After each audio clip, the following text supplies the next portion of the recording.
So I went into this anime trapped in a dating sim with very low expectations. And the reason for that is because when the episode aired yesterday, everybody was talking about how the series was bad in some form. And I didn't really look too deep into it, and the reason for that is because I was busy yesterday with my birthday, and so I didn't really have the time to dive into new anime. But I sat down this morning, I watched the episode, and I got to see kind of what people were saying, and overall, from my general gist of what I got from the community and the overall reaction to this anime, apparently the manga readers and the light novel readers do not like Trapped in a Dating Sims anime, and the reason for that is because the art animation is very off. Now, as always, I'm an anime only, so I don't really know the exact reasons why some are complaining, because I haven't actually seen the original source, like I haven't read it, I haven't seen the illustrations, I haven't read the manga, so I can't really say I can compare it. I walked this anime with very low expectations, and I came out, very surprised. It actually is not a bad first episode, so let's dive into it. Let's talk about the complaints, let's talk about if it's good, let's talk about if it's worth your time, etc. Let's get into everything. So, this series is being made by Studio ENGI, hopefully I'm saying their name right. They're the same studio that has made The Detective is Already Dead, which I talked about many seasons ago, and also a series that many probably have heard about, Uzaki-chan. So, they're a well-known studio. They made two series that, the community was up and talking about for a while, and so it is definitely not a, unknown studio. Definitely not to the same degree as maybe Mappa or Madhouse, etc., but they are a relatively well-known series to a certain extent. Now, that leads into the point with this series, Trapped in a Dating Sim. From what I can gather, apparently some people that were actually working on this is very upset with the overall quality of the anime, like the staff, and that they are ashamed of it, from what I can get. Now, I have no source for this, so take this with a grain of salt, but from what I am hearing is that apparently some of the staff members do not like the way this project has turned out.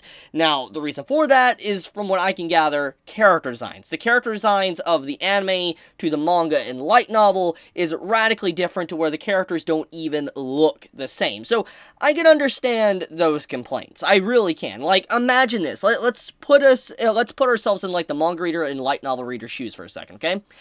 Imagine if, one of your favorite series, either game, live action, anime, whatever, and, it got adapted by another source, by another company or whatever, and they completely changed the characters, just completely changed their overall designs where they no longer have their signature design. A good example of this is, imagine Goku, okay? Imagine Goku not being in orange or blue that he was in GT, and he's just straight up in, bright green outfit, a really bright green outfit. Imagine how off that would be. Character designs were shifted to such a degree, it would be a shock, and it would be is it really even the same character? So I can understand where the complaints are coming from if the character designs are that different. I understand. Now let's talk about another example, art and animation. So how is the art animation of Trapped in a Dating Sim? Well, it's very average, very basic. I wouldn't say it's bad. I would definitely not say the art and animation of this series is just terrible, because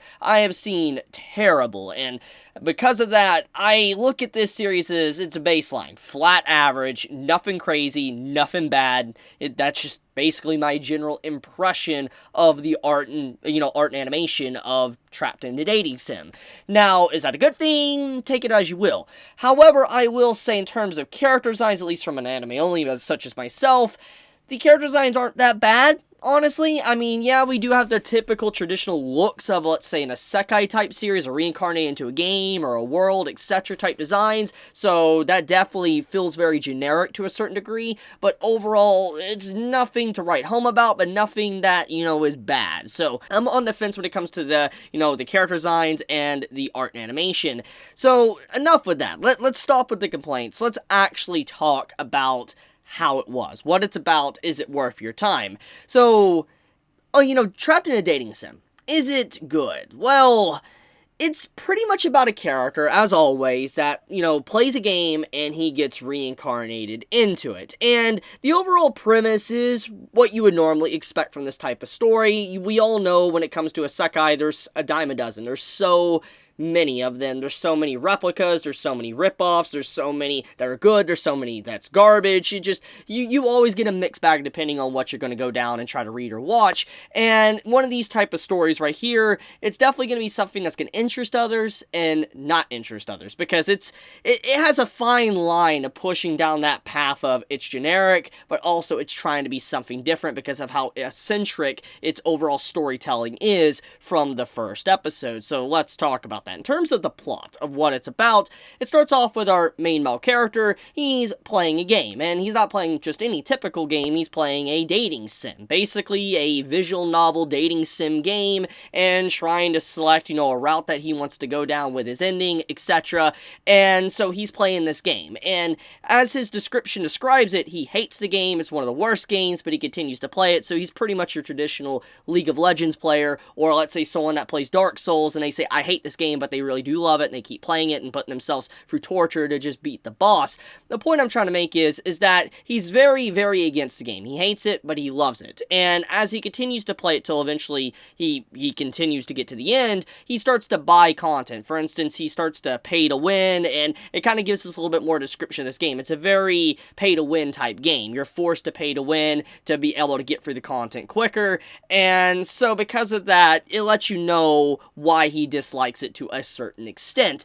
So this is the game he was reincarnated in. Now, in terms of that, in the world, he isn't the MC. For instance, he isn't reincarnated, let's say, the main female character. He isn't reincarnated as one of the guy characters that was, hitting or eventually going to be with the main female character. He is someone that was just reincarnated as a background filler character. That's exactly what he is, and that's where the story takes a little bit of a different route, because typically in these type of stories, there's multiple directions obviously can go. You start with an OP power fantasy character, you have a character that changes genders and they gender bend, or you have a character that, comes into the world as the villain or something, and sometimes you have a character come in and they try to, use their knowledge from what they know to change the world. In this case, that's the route the story is going, but it's doing it in a little bit of a different way. For instance, the main character, he just wants to be a background character. He doesn't want to be anyone crazy. He doesn't want to be the MC. He doesn't want to be, let's say, a Demon Kingslayer or anything like that. He just wants to be a background character, live a casual, normal, tranquil life. That's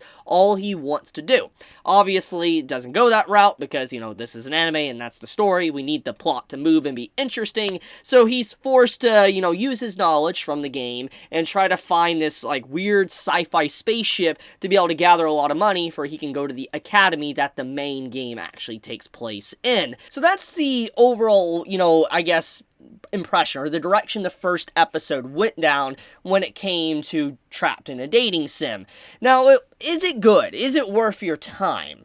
I think that the first episode is enjoyable if you go in with low expectations. Now, once again, this is coming from me as a anime only. I have not read the manga. I have not read the light novel. I really know next to nothing about the series. Like I said, the only thing I knew before I watched it was the complaints. And so, like I said, I was very curious, and I expected to be outright horrible. I expected an X-Arm situation, but it's not. It's not an X-Arm situation. It's not horrendous. It's not where you just want to puke by looking at it.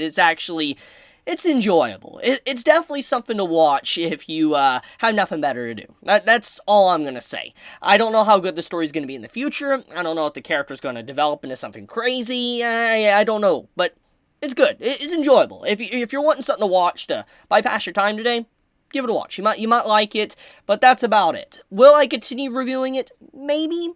We'll see. We'll see where that goes. But yeah, just wanted to talk about this series since I saw a lot of controversy surrounding it. But I'll leave it at that. Thank you so much, everyone, that, watched this video. If you enjoyed this video and I gave you any form of entertainment, leave me a like. It does help me out a lot. And subscribe if you want more of my content. And hit that bell icon as well. Well, that, guys, be safe, stay healthy. Chibi out.